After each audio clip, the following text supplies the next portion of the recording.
guys, welcome back to my channel. Today I have a fun book tag that I just found, and that's called the Reading Habits tag, and I believe it was created by Ariel Bissett. I found this tag from Jedi Books Master Ivy, I believe is her name, and it looked really fun, so I'm gonna go ahead and do that now, and both of their channels will be in the description below.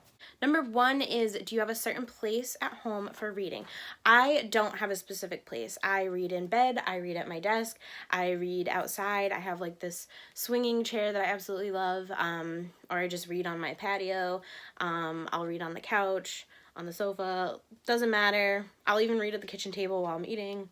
I will read anywhere. So I do not have a specific place. My favorite place is probably definitely my couch in front of my windows. I like to be in common areas when I'm reading, more so than in bed. But if I'm like getting ready for bed, obviously I'll read in bed. The second one is if you use a bookmark or a random piece of paper. I use both. I have these really cool pointer bookmarks that I got on Amazon. I think they came in a pack of 6 for like, I don't know, $5 or something, and you can move them so that they connect and you can have it point to where you left off. I don't use these that often because I've noticed they squish your book because they're really tight. I use them on hardcovers, but on paperbacks I usually don't because it will bend the page, so it was worth a shot for $6, but yeah, I'm not a huge fan of these. And then I always use the free bookmarks I get from like Book Outlet or Book of the Month. I made some bookmarks out of like just scrap paper and like little hearts and stuff. And then I was gifted this one from my mother-in-law. I don't use this one too often because it slips through, which I've noticed. It doesn't really hold the place very well. And then this one I just bought at Barnes and Nobles. And this is probably my favorite. I have a couple more that I use. I like the tasseled bookmarks. But if I'm like in the middle of reading and I can't find my bookmark, which always seems to happen, I'll like lay on it or something. I'll use a receipt or a tissue, a clean tissue, or, you know, whatever paper I can find nearby, or even like a sock I've used before. So whatever I can use to hold my spot, I will. I never dog ear the pages, and I hardly ever like fold it on top of something because I like to keep my spines intact, but that's just me. Number 3 is, can you just stop reading, or do you have to stop at a certain chapter or a certain amount of pages? This one's kind of funny because I fall asleep while reading all of the time, just because by the end of the day, that's what I want to do to relax, and I guess it's too relaxing because I fall asleep. I always try to make it to the next chapter. If not, I will just stop at the paragraph that I'm at or try to finish the page. But a lot of times I find myself like falling asleep and I'll drop the book on my face and I'll be like, no, I have to finish to the next page. And I end up trying to do that and still falling asleep and forgetting where I was. So I would prefer to stop at a chapter, but it is what it is. Number 4 is, do you eat or drink while reading? Yes. I know a lot of people don't like to eat or like put food around their books, but I'm not too messy, so a lot of times like I'll be reading at my kitchen table and I'll have my book out beside me and I'll just kind of hold it with one while I'm eating with the other hand. I listen to a ton of audiobooks, so I'll do that while I'm eating sometimes, and I'm a like drink fanatic. My fiance makes fun of me for it, but I literally have so many beverages in my house at any given time, or in my car, or on my desk, or on my table. I love tea, I love coffee. I always have a water bottle nearby, so yeah, I do drink and eat and read. Number 5 is multitasking. Do you listen to music or watch TV while you're reading? Sometimes. Okay, so I can't listen to music with lyrics because I will sing the lyrics. If my fiance is playing video games or watching TV really loudly in either the room with me or in another room, I have either my earplugs or I listen to like classical music, or some kind of like relaxing melodies while I'm reading with my headphones, because I can't listen to other things while I'm reading, especially because my fiance works second shift, so usually I'm in bed reading and then he'll come in and watch his shows, and I get so distracted by the TV that I don't even end up reading, or I end up reading the same paragraph 16 times. So yeah, a lot of times if I am listening to music, it'll be in my headphones, because kind of to try to block out the rest of the distractions in my house. I also have a weird thing where I always have to have a TV on where I live, not the volume, but just always on the screen, especially because a lot of the times I'm alone. I have my dogs, but my fiance works second shift and I work first shift, so I'm always home alone at night, and I don't know, it's this weird thing where like I feel like I'm not alone if the TV's on. I don't know if that makes sense. But yeah, I always have to have a TV on, but I can still read and have it on and not watch it or be distracted. Number 6, this one's my favorite. One book at a time or several at once. My answer is very similar to Ariel's.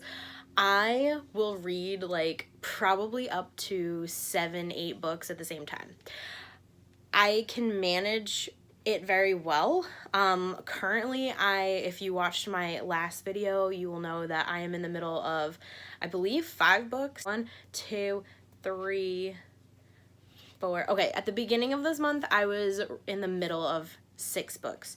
I just finished one. I'm almost finished with another one. So, but at any given time, I will have 1 or 2 audiobooks, 1 or 2 e-arcs, and then 3 or 4 paperbacks. And I am, like Ariel, an extreme mood reader, so if I'm just not in the mood to read the thriller at that time that I started, I will go ahead and put it down and pick up a YA, or vice versa. And yeah, I'm known for doing that.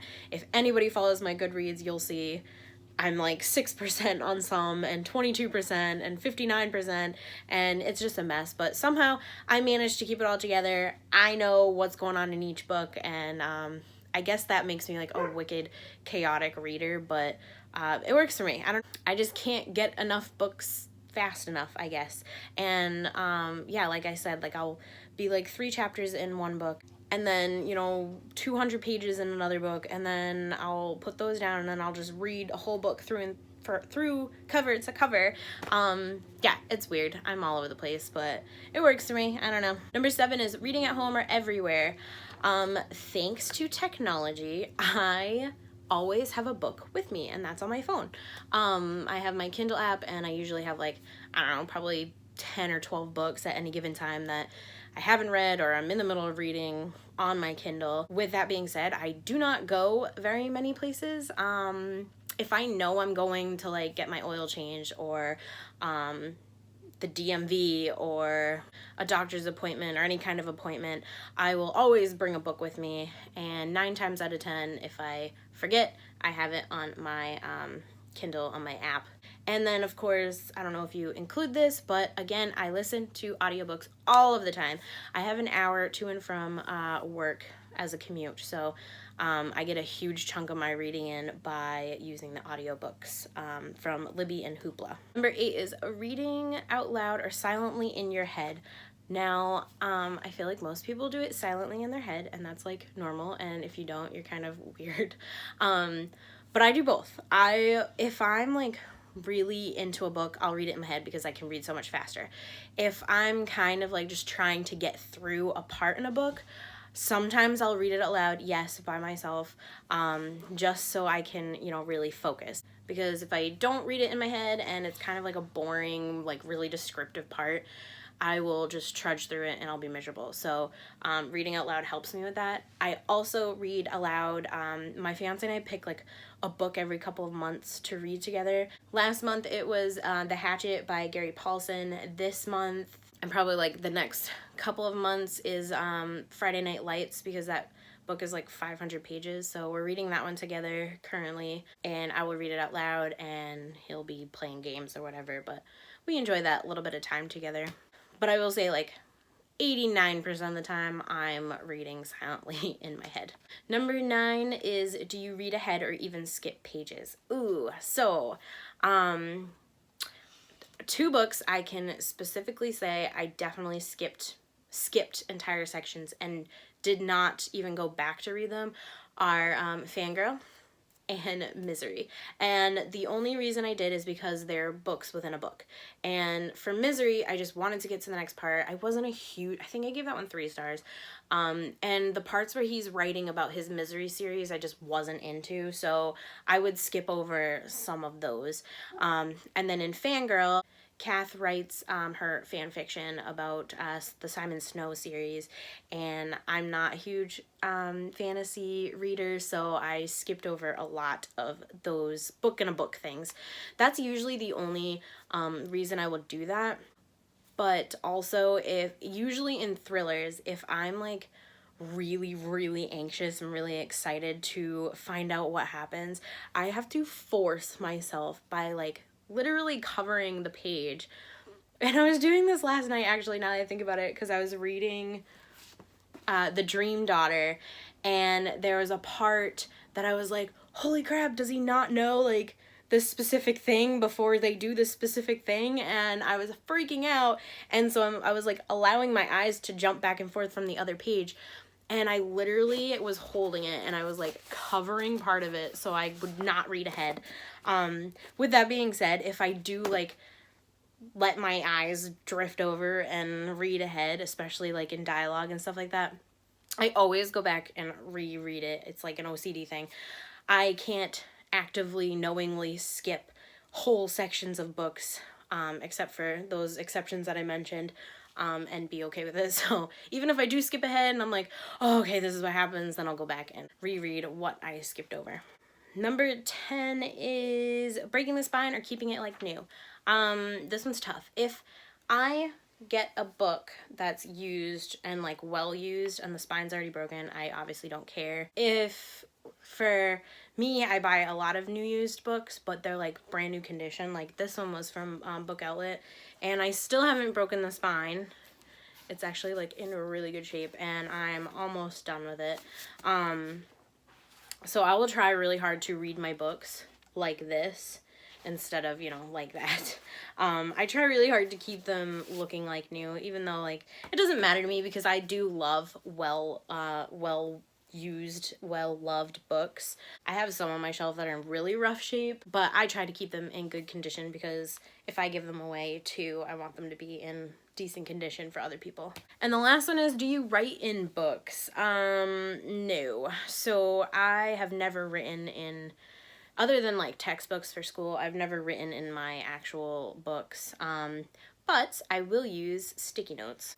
My desk is filled. I have different shapes and sizes of all kinds of sticky notes. They're mainly for school, but I will use them for books if I like a part of the book that I feel like mentioning in a video or just something I want to remember.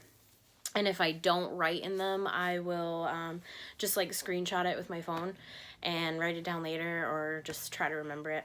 So that's all for this tag. This is really fun. I love talking about my weird quirks when it comes to reading. A lot of people make fun of me. I also treat my baby, I also treat my books like babies. If there's like I caught my fiance with a drink without a coaster on one of my bookshelves yesterday or the other day, and I was so mad. I was like, it's gonna condensate on my books. And I'm like really anal about keeping them in nice condition, so I kind of freak out over unnecessary things like that. And yeah, if I find out like the cover got bent, like the other day I got one in a package from Amazon, and the cover and a couple of the pages were bent, and I was like, oh no, like it just hurts my feelings. So thank you all for watching. I can't wait to see other people do this tag. I'm gonna try to surf around and see if others have done it. Ariel Bissette's was really funny, really fun to watch. So was in Ivy's.